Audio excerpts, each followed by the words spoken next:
Hello friend, আজ আমরা বেরিয়ে পড়েছি ব্রাইড সাজাতে। আমাদের লোকেশন খুব একটা দূরত্বে ছিল না, আমাদের ওয়াকিং ডিস্টেন্স ছিল 15 মিনিট। হাই, বলো তোমার কটার সময় বসার কথা ছিল? 4টে। আর এখন কটা বাজে? হয় না কেন, এখন 5টা 38। তাহলে আমি ওরকম লেট করে ছাড়বো? হ্যাঁ। তো আমাদের মিষ্টি ব্রাইড ওর কথাটা রেখেছে, কারণ আমি ওকে লেট করেই ছেড়েছি আর ও বাড়িতে সব কিছু ম্যানেজ করেছে। আমি ওর সিটিএমটা করে নেওয়ার পর ফাউন্ডেশনটা ভালো করে অ্যাপ্লাই করছি। ফাউন্ডেশনটা ভালো করে ব্লেন্ড করার পর আমি এখানে ওর কন্ট্রোল করছি, আর কন্ট্রোলটাও খুব ভালো করে ব্লেন্ড করে নিয়েছি।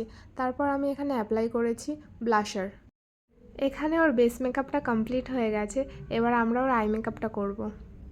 এখানে আজ আমি ওর একটা স্পটলাইট আই মেকআপ করব, আর আই মেকআপ করার সময় ভালো করে ব্লেন্ড করা উচিত, কারণ কোনো হার্শ লাইন থাকলে আই মেকআপটা একদমই ফুটবে না, একদম বাজে লাগবে দেখতে। তো আই মেকআপটা ভালো করে ব্লেন্ড করা উচিত। তারপর আমি কাট ক্রিজ করে ওকে সুন্দর করে একটা শিমার অ্যাপ্লাই করে দিয়েছি। আর আই মেকআপটা তোমাদের কাছে কেমন লেগেছে অবশ্যই জানিও। এখানে আমি ওর রেকমেন্ড অনুযায়ী একটা কলকা করে দিয়েছি ওকে। ও প্রথমে বলছিল যে ওর গাল কলকা করে দিতে, কিন্তু ও কপালের কলকাটা দেখার পর বলছে যে না, আমার আর গাল কলকা করে দিতে হবে না। তো আমি দেখলাম যে ভালোই লাগছে, তাই আমি ওকে আর গাল কলকা করিনি। তো এখানে অলমোস্ট ওর মেকআপটা কমপ্লিট হয়েই এসেছে।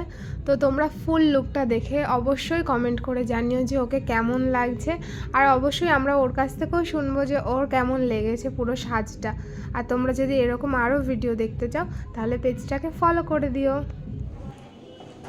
হ্যালো পায়েল, আজ তোমার বিয়ে, তোমার লুকটাকে পেয়ে কেমন লেগেছে বলো? খুব ভালো। তুমি তোমার লুকটা দেখেছো? হ্যাঁ। স্যাটিসফাই তো তুমি? হ্যাঁ। একটু আইটা ক্লোজ করো। ঠিক আছে। সবাই কি বলছে? সবাই বলতে মানে এত সুন্দর হয়েছে সাজানোটা। তুমি কি বললে? তুমি কি বললে?